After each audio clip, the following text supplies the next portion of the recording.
आज हम आपको ऑस्ट्रेलिया महाद्वीप के विषय में बताएंगे। ये जो रेखा चित्र बना हुआ है ये ऑस्ट्रेलिया महाद्वीप का है।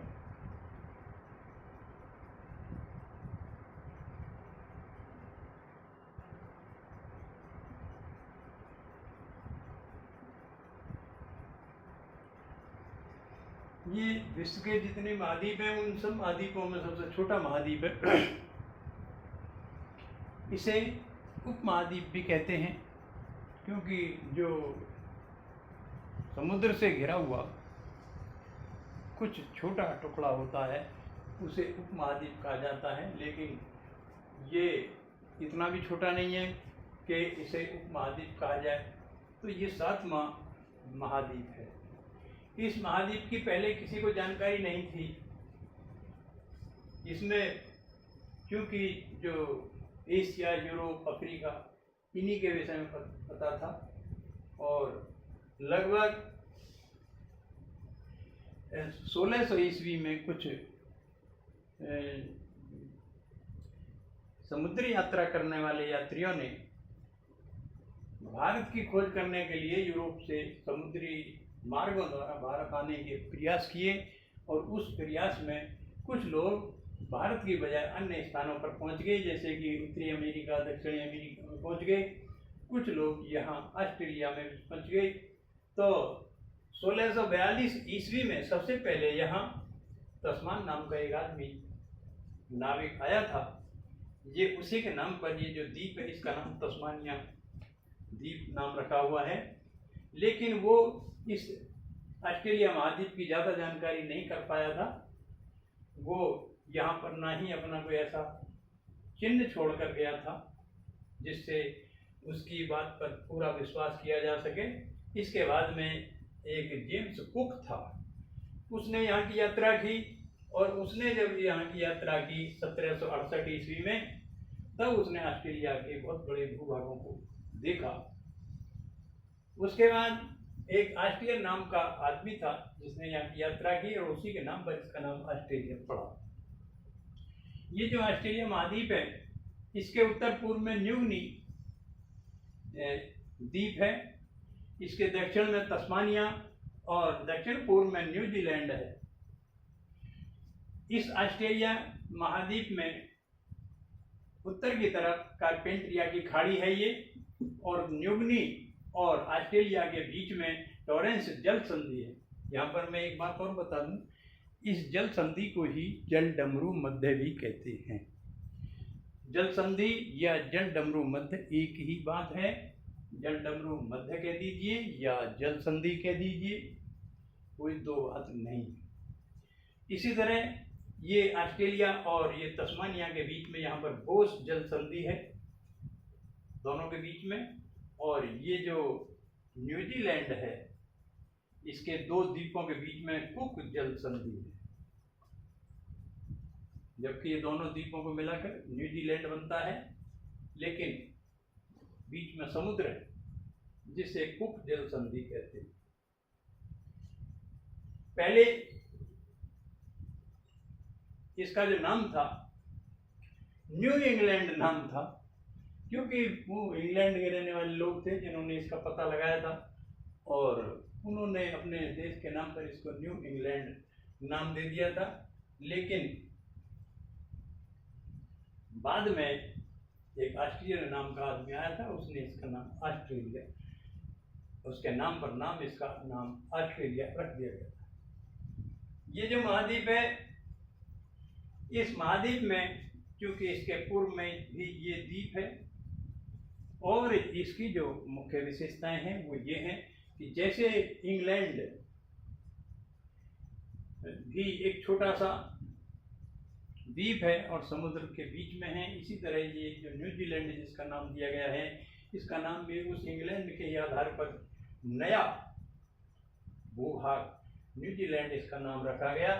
और इसके भी जो आब हवा वगैरह है वो मानव के रहने के हिसाब से बहुत अच्छी। ये जो ऑस्ट्रेलिया महाद्वीप है, इस ऑस्ट्रेलिया महाद्वीप में छोटे छोटे 22 देश हैं उन 22 देशों को मिलकर एक ही ऑस्ट्रेलिया महाद्वीप बनता है। यहाँ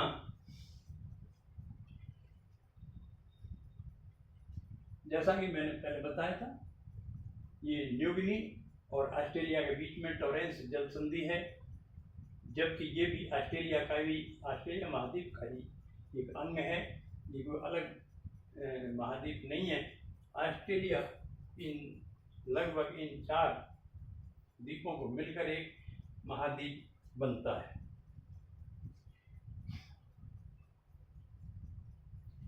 ये जो ऑस्ट्रेलिया महाद्वीप है, इसकी एक अन्य महाद्वीपों से अलग एक विशेषता मैं आपको बताऊं। ये ऑस्ट्रेलिया महाद्वीप का जो ये पूर्वी समुद्र तटीय क्षेत्र है, ये तो यहाँ पर प्रवाल नाम का एक समुद्र में जीव होता है। तो प्रवाल भित्ति पाई जाती है। प्रवाल भित्ति मतलब समुद्र में एक जीव होता है, वो जीव जो है एक बहुत कठोर आवरण के अंदर रहता है, जिसे सीप या मूंगा भी कहते हैं। तो इस ऑस्ट्रेलिया महाद्वीप के पूर्व के तट के साथ साथ उस प्रवाल भित्ति के जो अवशेष हैं, उसके जो मूंगे और सीप हैं, वो यहाँ पर इकट्ठे हो गए हैं और बहुत बड़ा भूभाग उनसे बन गया है, जिसे ग्रेट बैरियर रीफ कहते हैं। यहीं पर ग्रेट डिवाइडिंग रेंज पर्वत भी है। कुछ लोग ग्रेट डिवाइडिंग रेंज और ग्रेट बैरियर रीफ को एक मान लेते हैं, जबकि एक नहीं है, वो दोनों अलग चीज है। ग्रेट डिवाइडिंग रेंज पर्वत है और ग्रेट बैरियर रीफ मूंगे से बनी हुई एक भित्ति है। भित्ति मतलब दीवार। इस ऑस्ट्रेलिया महाद्वीप के पूर्वी तट के साथ साथ एक दीवार की तरह मूंगे से एक दीवार से निर्माण हो गया है, जिसे प्रवाल भित्ति कहते हैं। इस ऑस्ट्रेलिया महाद्वीप में लगभग ऐसे होते हुए ये एक नदी है जिसका नाम है मरे डार्लिंग।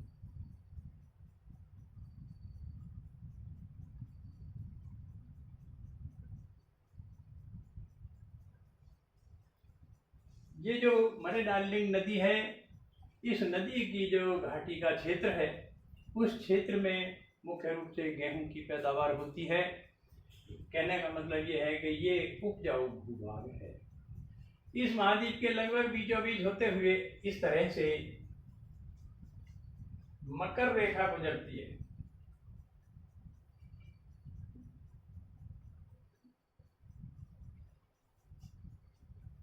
यहां पर मैं एक बात और बताऊं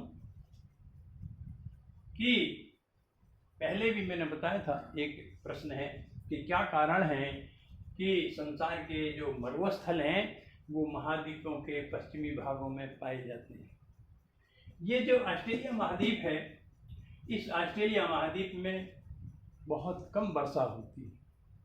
अब मैं उसका कारण आपको बताऊं कि यहाँ जब गर्मी की ऋतु होती है तो वायु दाब की पेटियां दक्षिण की तरफ खिसक जाती हैं और जो समुद्री पवनें हैं वो ऑस्ट्रेलिया से दक्षिण में रिक्त भूभागों पर चलने लगती है, जिससे तस्मानिया, न्यूजीलैंड, इनमें तो वर्षा हो जाती है। इस ऑस्ट्रेलिया महाद्वीप में वर्षा नहीं होती। जाड़े की ऋतु में यहाँ पर बहुत थोड़े स्थान पर भूमध्य सागरीय जलवायु प्रदेश का भूभाग यहाँ पर्थ के पास में पाया जाता है, जहाँ जाड़े की ऋतु में वर्षा हो जाती है, क्योंकि ये जो वायुदाब की पेटियां हैं, जब यहाँ जाड़े की ऋतु आती है तो वायुदाब की पेटियां कुछ ऊपर को खिसकती हैं, जिससे ऑस्ट्रेलिया का दक्षिण का कुछ भाग उन पवनों के प्रभाव में आ जाता है और उनमें जाड़े की ऋतु में वर्षा हो जाती है, जिससे यहाँ पर भूमध्य सागरीय जलवायु प्रदेश के कुछ भाग पाए जाते हैं। शेष जो ये ऑस्ट्रेलिया का भूभाग है, इधर से समुद्री भागों से ऑस्ट्रेलिया की तरफ को पवनें नहीं चलती। ये भाग बिना वर्षा का शुष्क रह जाता है, जबकि गर्मी की ऋतु में पवनें पूर्व से पश्चिम को चलती भी हैं लेकिन यहाँ पर ग्रेट डिवाइडिंग रेंज ऑस्ट्रेलिया के पूर्वी तट के लगभग 7 उत्तर से दक्षिण तक फैली हुई है, जो इन पवनों को यहीं पर रोक देती है, जिससे ऑस्ट्रेलिया बिना वर्षा के रह जाता है। वो वर्षा इस ग्रेट डिवाइडिंग रेंज से जो जलीय पवनें हैं इनसे टकराकर इधर जलीय भाग में ही वर्षा कर देती हैं। ऑस्ट्रेलिया का जो आंतरिक भाग है वो बिना वर्षा के रह जाता है, जिससे यहाँ पर मरुस्थल अधिक पाए जाते हैं। यहाँ ऑस्ट्रेलिया के लगभग मध्य भाग में अगर कोई कुआं बनाया जाता है, जलकूप बनाया जाता है, तो उसमें से स्वयं अपने आप पानी ऊपर निकलने लगता है बड़ी तेज गति से। उसमें कोई इंजन या विद्युत मोटर लगाने की जरूरत नहीं होती, स्वयं पानी निकलता है। यहाँ सबसे लंबा रेल मार्ग पर्थ और सिडनी के बीच में है। उसके अलावा ये जो मरुस्थलीय क्षेत्र है, इस मरुस्थलीय क्षेत्र में धूल भरी आंधियाँ चलती हैं। अगर रेल मार्ग बनाया भी जाता है तो धूल भरी आंधियाँ उस मार्ग को ढक देती हैं, दिक्कत आती है।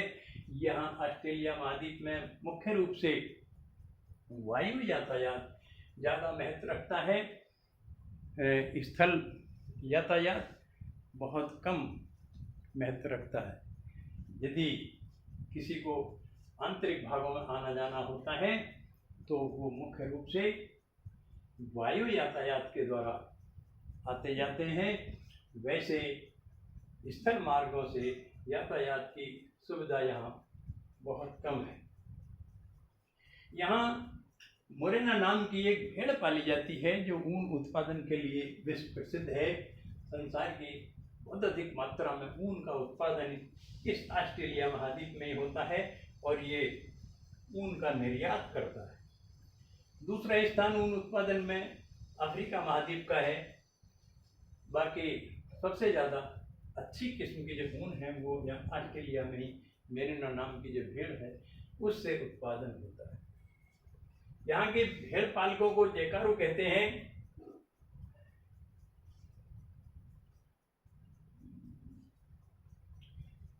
इसकी एक और विशेषता मैं आपको बताऊं, ये जो ऑस्ट्रेलिया महाद्वीप है यहाँ यूरेनियम बहुत बड़ी मात्रा में पैदा होता है।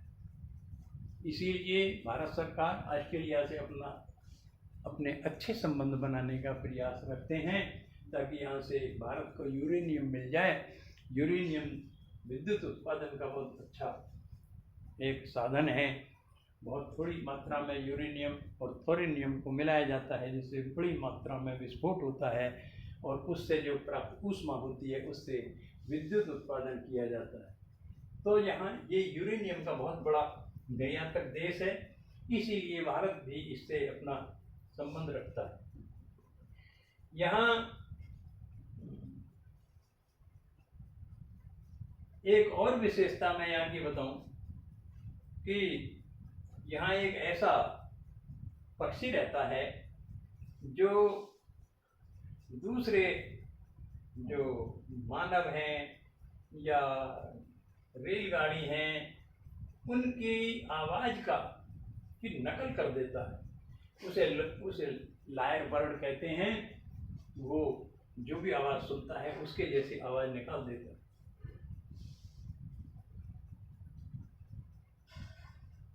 कृषि की दृष्टि से जैसा कि मैंने बताया, मरे डार्जिलिंग नदी की जो घाटी है मुख्य रूप से वही उत्पादन की दृष्टि से, कृषि उत्पादन की दृष्टि से मुख्य है।